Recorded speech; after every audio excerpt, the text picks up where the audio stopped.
Bon, ben, je viens d'entrer de l'entraînement, je suis encore trempé et je fais directement la vidéo avant de prendre ma douche pour ne rien oublier. Bon, vous savez, je me suis entraîné pendant, je crois, 5 mois au pool fitness juste là à côté de chez moi. Mais bon, faut quand même être honnête, bah, le Skytech Gym, c'est quand même une sacrée salle. Bon, j'étais m'entraîner ce soir, c'était mon deuxième entraînement de la soirée. Bah ouais, c'est comme ça. Étant donné qu'on peut dire que, bon, on recommence à zéro, ben, on va commencer par les bases et par les...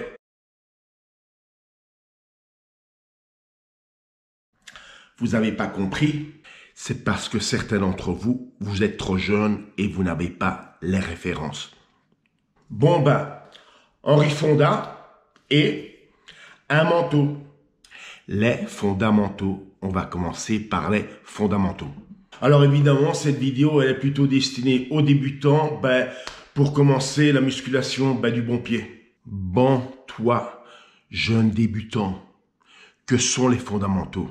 Sur cette vidéo, je vais vous expliquer la différence entre un bon pratiquant de musculation et un mauvais pratiquant de musculation. Ben ouais, les fondamentaux. Alors, je vais commencer par le mauvais pratiquant de musculation, ok? Bon, déjà comme il est pratiquant de musculation, ben il va déjà en salle tous les jours, quoi qu'il arrive. Même si des fois, ça peut arriver un samedi après-midi à moto, il tape dans une bagnole, et bien le lendemain, le dimanche, donc il est en salle, il fait un live d'entraînement jambes, même si son genou pisse un peu le sang pendant l'entraînement, mais il est quand même là. Ce même mauvais pratiquant de musculation aussi, il peut arriver qu'il lui arrive une double hernie discale, mais 8 jours après, comme il peut, il va quand même à la salle, d'accord? Alors, toujours sur ce mauvais pratiquant de musculation, des fois, éventuellement, il peut avoir une chaîne YouTube sur laquelle il explique la musculation et en même temps, il fait des lives d'entraînement pour illustrer ce qu'il fait donc en salle et ce dont il vous parle dans ses vidéos de musculation. Hein. Alors en salle, le mauvais pratiquant, évidemment, il s'applique à faire des mouvements propres de musculation, mais aussi pour que les gens qui le regardent puissent éventuellement observer et apprendre. Hein. Et des fois, ce même mauvais pratiquant de musculation qui a une chaîne YouTube, une certaine catégorie des gens qui le suivent lui font confiance et peuvent éventuellement lui verser 10 € pour des vidéos pédagogiques de musculation. Ok? Bon, ça c'est évidemment un mauvais pratiquant de musculation. Alors, petit débutant, la partie la plus importante de la vidéo, c'est le bon pratiquant de musculation, ok? Alors, le bon pratiquant de musculation, non, il va pas en salle, lui. Non, il va pas en salle, d'accord?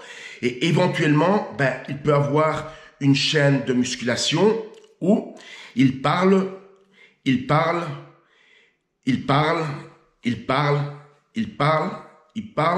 et pouf, tout à coup, il se peut aussi qu'il saute sur Instagram où il parle.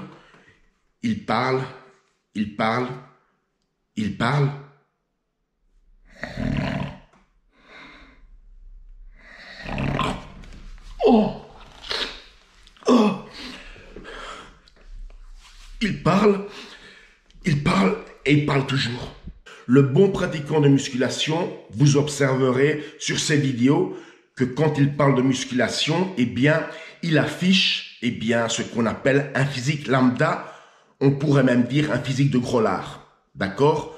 Des fois, j'ai remarqué moi personnellement sur le bon pratiquant de musculation que le postier qui m'apporte tous les matins mon courrier, bizarrement, il est en meilleure forme que le bon pratiquant de musculation. Vous comprenez? Le bon pratiquant de musculation, on ne voit jamais ses entraînements, on voit absolument rien, mais il continue à parler et se vanter de ça, mais on n'a toujours rien vu. Ce cher bon pratiquant de musculation aime bien critiquer les autres, voire même insulter, mais encore et toujours, il ne montre jamais rien. Mais bon, ça, c'est un bon pratiquant de musculation. Bon, j'espère que les explications ont été claires et maintenant, vous en savez déjà un peu plus sur la musculation. Bon les petits potes, à la prochaine vidéo. Ciao.